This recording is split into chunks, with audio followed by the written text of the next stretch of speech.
हमने अध्यक्ष की अनुमति से खड़ा होकर विषय को रखना चाहा। सदन के अंदर माइक बंद कर देना, कैमरा को हटा लेना। माननीय मेरे विधायक इस संदर्भ में जब कैमरा वाले से बात कर रहे हैं उनको मार्शल से बाहर कर देना और अध्यक्ष ट्रेजरी बेंच के दबाव में किस तरह से सभी विधायकों को बेल से मार्शल से बाहर करने का आदेश देना, ये कहे न कहे पूर्णतः आपातकाल सदन के अंदर अघोषित आपातकाल का रूप। 10 लाख रुपया उनके परिवार को सहयोग के तौर पर हम देंगे और पूरे परिवार को हम लोग गोद लेकर उनके पूरे चीजों की चिंता करने का काम करेंगे। तरह से बर्बरतापूर्ण ढंग से पिटाई की गई, जबकि माननीय प्रदेश अध्यक्ष जी ने बताया कि पूर्व से उनको जानकारी था। सदन शुरू होते ही हमने अध्यक्ष की अनुमति से खड़ा होकर विषय को रखना चाहा। सदन के अंदर माइक बंद कर देना, कैमरा को हटा लेना। माननीय मेरे विधायक इस संदर्भ में जब कैमरा वाले से बात कर रहे हैं उनको मार्शल से बाहर कर देना और अध्यक्ष ट्रेजरी बेंच के दबाव में किस तरह से सभी विधायकों को बेल से मार्शल से बाहर करने का आदेश देना, ये कहे न कहे पूर्णतः आपातकाल सदन के अंदर अघोषित आपातकाल का रूप ले चुका है। और सदन के बाहर सड़क पर भी लाठियों की बौछार से आपातकाल लगा दिया। ये जंगल राज को हमने देखा है, झेला है, कितने लोगों का बलि चढ़ा, कितने लोगों का लहू बहा, कितनी माता बहनें विधवा हुई, नरसंहार।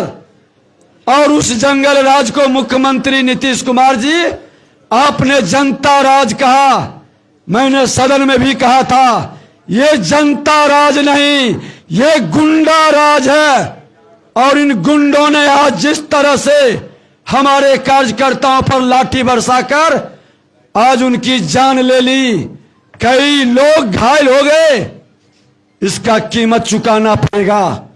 जिस जंगल राज को हमने खत्म किया था, चाणक्य बनकर चंद्रगुप्त बनाया था, आज वह व्यक्ति जंगल राज के साथ गलवहियां करके जिसके बदौलत, जिस जनादेश के बदौलत कुर्सी पर बैठा है, उस जनादेश का अपमान करके उसने उस जंगल राज का गुंडा राज में तब्दील करने वाले से गलवहियां किया है। इन सब पर एफआईआर होना चाहिए, हत्या का। यह जिम्मेवार है। भ्रष्टाचार की बात सदन में न उठे, सड़क पर न आए, 10 लाख लोगों की नौकरी की बात, यहां के शिक्षकों, यहां के प्रतिभा को दमन करने की बात, क्या लोकतंत्र में विपक्ष की आवाज को इस तरह से दबाया जाएगा? सदन के अंदर और सड़क पर यह आवाज नहीं दबेगी। यह आवाज जंग इशारा चोर, खजाना चोर की लाठी से भी बड़ा जवाब मिलेगा। और यह आवाज हर गांव के गलियों तक जाएगा। इस सरकार को जब तक सत्ता से नहीं हटाएंगे तब तक लड़ाई जारी रहेगा। कल हमारे विधानमंडल के कस्टोडियन महामहिम राज्यपाल महोदय होते हैं। यह सरकार भ्रष्टाचार अपराध का संरक्षक बन चुका है। आज चार्जशीटेड मुख्यमंत्री पर कार्रवाई को नहीं करने के लिए, कुर्सी बचाने के लिए किस तरह से सदन के अंदर और सदन के बाहर ये घोर और लोकतांत्रिक व्यवस्था के तहत लाठियों की बौछार करके आवाज दबाना चाहते हैं। मैं उनसे मांग करूंगा कि वो एक्शन ले, कार्रवाई करे। ये भ्रष्टाचारी अपराधी सरकार एक दिन भी बिहार के लिए अब भारी है। यहाँ के लोगों को इनसे कहीं कहीं भी कोई अब उम्मीद नहीं है।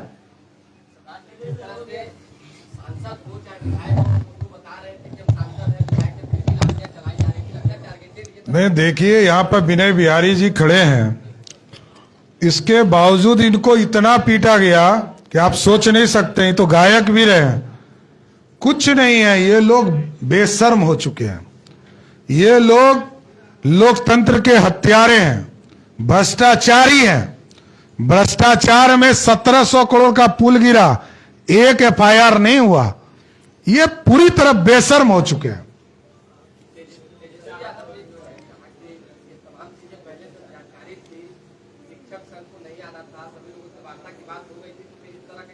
कौन शिक्षक संघ को कौन, हमने तो बुलाया ही नहीं, वो तो स्वतंत्र है बेचारे।